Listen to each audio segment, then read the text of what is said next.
많은 인명을 앗아간 청주 우암 상가 아파트 붕괴 사고 현장입니다. 최종 한 35명 정도 아직 그게 안전이 다 됐다면 이런 대형 참사는 없었을 거 아닙니까? 그때 그 재난의 정진항입니다. 겨울은 건조한 날씨와 잦은 난방기기 사용으로 화재 위험이 높은 계절, 특히 1월은 주택화재 발생이 가장 높은 달입니다. 화재의 원인은 대부분 부주의에서 비롯되고 순식간에 대형 화재에 참극을 입게 됩니다. 지난 2018년 1월 밀양의 화재처럼 말이죠. 2018년 1월 26일 오전 7시 32분 다급한 화재 신고가 들어왔습니다. 화재가 난 장소는 다름 아닌 밀양 시내에 위치한 대형 병원. 신고 접수 3분 만에 소방대가 현장에 도착했지만 병원은 이미 시꺼먼 연기로 뒤덮인 상황이었습니다. 300여 명의 소방관이 투입돼 불은 3시간 만에 완전히 진화했지만 결과는 처참했습니다. 의사와 간호사를 포함해 46명이 숨지고 109명이 부상을 당하는 등 1월에 발생한 대형 화재 가운데 가장 많은 인명피해가 발생했습니다. 재빠른 진화 작업에도 이렇게 피해가 컸던 이유는 무엇이었을까요?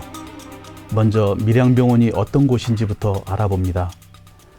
경남 밀양시에 위치한 밀양세종병원은 지난 2008년 병원 허가를 받았습니다. 장기 요양이 필요한 환자를 입원 치료할 수 있는 요양병원이면서 일반 환자도 진료가 가능한 병원인데요. 요양병상 98개, 일반 병상 95개로 모두 193개의 병상을 갖추고 의료진 100여 명이 근무하던 지역에서는 큰 규모의 병원이었습니다. 이번 화재의 첫 발화 지점은 일반 병동이 위치한 본관 1층 직원 탈의실. 특히 이곳은 응급실 쪽이었는데요. 대부분이 혼자서의 힘으로는 대피할 수 없는 환자들이었기 때문에 화재로 인한 피해가 컸습니다. 무엇보다 안타까운 것은 병원 내에 스프링클러가 설치되어 있지 않았다는 점입니다. 병원 확장을 위한 불법 증축과 개축을 반복하며 만들어진 시설이 연기 배출을 막았고 방화문도 사라진 내부에선 유독가스가 빠르게 확산됐습니다. 결국 안전관리 소홀이 수많은 인명피해를 가져온 것인데요. 이를 계기로 정부는 소방특별조사를 사전 예고 없이 불시에 하는 방식으로 전환했고 소방관리에 사각지대에 있던 중소형 병원 등에 대해서도 스프링클러와 같은 자동 소화 설비를 강화하게 됐습니다. 때로 화재는 또 다른 재난을 부르기도 합니다. 1993년 1월 새벽 청주에 위치한 우암상가 아파트. 모두가 잠든 시간 아파트 지하상가에서 불이 시작됐고 밖으로 나가지 못한 주민들은 급히 옥상으로 대피했는데요. 그때 예상치 못한 참사가 벌어졌습니다. 불길이 아파트 1층에 있던 LPG통으로 옮겨 붙으며 연쇄 폭발이 일어났고 지하 1층, 지상 4층짜리 아파트가 순식간에 붕괴되며 28명이 숨지고 48명이 크게 다쳤습니다. 그리고 이 아파트에 살고 있던 370여 명은 이재민이 되었고 9억 원의 재산 피해도 발생했습니다. 우암상가 아파트는 당시 지어진 지 채 12년도 안 된 건물이었습니다. 붕괴는 LPG 가스통의 폭발로 일어났지만 직접적인 원인은 무리한 설계 변경과 건축비 절감을 위한 불량자재 사용 등 전형적인 부실공사가 원인으로 밝혀졌습니다. 더구나 사고 직전 소방당국이 소화기 등 소방시설 강화를 요구했지만 관리사무소 측이 묵살한 것으로 드러났습니다. 우암상가 아파트 화재를 계기로 정부에서는 건설공사 부실 방지 대책을 수립하게 됐는데요.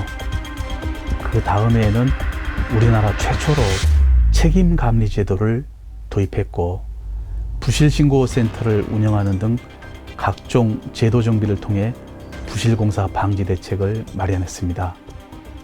하지만 아무리 화재 예방 대책을 마련해도 우리의 부주의가 가장 큰 화재 원인입니다.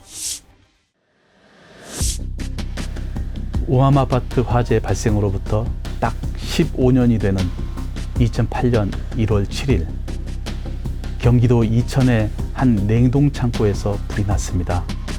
소방관 200여 명, 경찰 2개 중대와 교통기동대까지 동원됐지만 결국 40명이 사망하고 9명이 다쳤습니다.